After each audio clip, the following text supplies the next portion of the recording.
Welcome back to the channel. I'm Conor, Palendat, Realtor with Veteran Associates.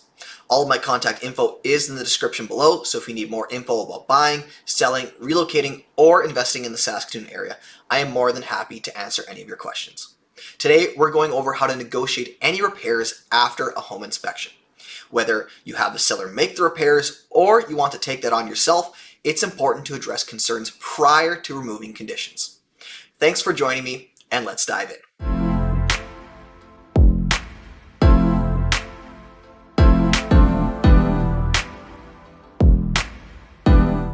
Starting with tip number 1, prioritize safety and structural issues.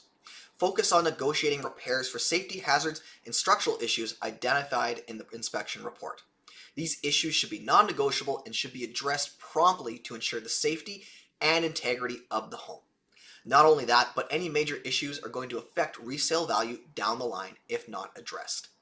It should be pretty straightforward, and most sellers will see that the issues need to be resolved one way or another. Once they are aware of any latent defects, they have to disclose that moving forward, which generally will hurt the sale price if not remediated. Now, on to tip number 2. Obtain estimates. Obtaining estimates for the cost of repairing the identified issues is important. Having concrete figures will help you negotiate more effectively with the seller and ensure that repairs are completed to your satisfaction. Sellers are not going to just be willing to make repairs or lower the price without exact dollar figures. So it's key you can provide this info to them. Not only that, but it will make you more informed and knowledgeable about the issues and costs associated with it, helping you make an informed choice regardless if you can come to an agreement or not. Tip number 3 is be reasonable and flexible. Approach negotiations with a spirit of cooperation rather than confrontation. Be open to compromise and prioritize essential repairs while being willing to overlook minor issues or cosmetic imperfections. You are buying a used house, and not everything can be expected to be perfect. There are always going to be things that you have to inherit as the buyer. So it's important to remember this and really focus on any major issues that should have been addressed over the course of ownership. You don't want to be the one paying for someone's lack of care, but you also can't be coming in making extreme demands either. The seller doesn't have to sell you the house.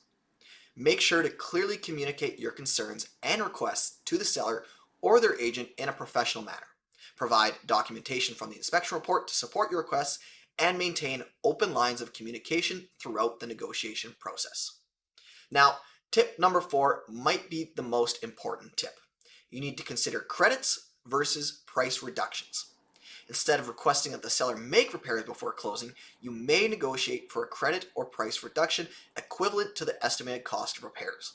This allows you to address the issues yourself after closing according to your preferences. There are two school of thoughts here. On one hand, you don't want to take possession of your home and have to do a whole bunch of work to it yourself, but on the other, you want to make sure a reputable company has done the repairs. So you'll have to weigh the pros and cons of both before making a decision. Generally, a price reduction is the cleanest contract-wise and allows you to address the issue on your timeline with the savings you are getting. Finally, tip number 5 is negotiate timelines. If you have gone down the route of seller repair, it's crucial to discuss timelines for completing repairs and ensure that they are included as contingencies in the purchase agreement. Set realistic deadlines that allow sufficient time for repairs to be completed before closing, and specify consequences for any delays or outright refusal to complete the work. The most common contingency is a holdback, where the seller and buyer agree on a dollar figure that will be held in trust until repairs are made. Generally, receipts have to be provided to prove the work was done, and you want to make sure that the amount of the holdback is sufficient enough to make sure it covers the repairs plus overages if possible. Doing this ensures the seller will have a good reason to complete the repairs as desired and on time. By following these tips, you can navigate the negotiation process after a home inspection effectively and ensure that necessary repairs are addressed in the way that works best for you before closing on the property. If you found any of these tips helpful, please don't forget to like and subscribe. And if you have any specific questions regarding post-inspection negotiation, all of my contact info is located in the description below. Please don't hesitate to reach out. Thanks so much for watching and have a great day.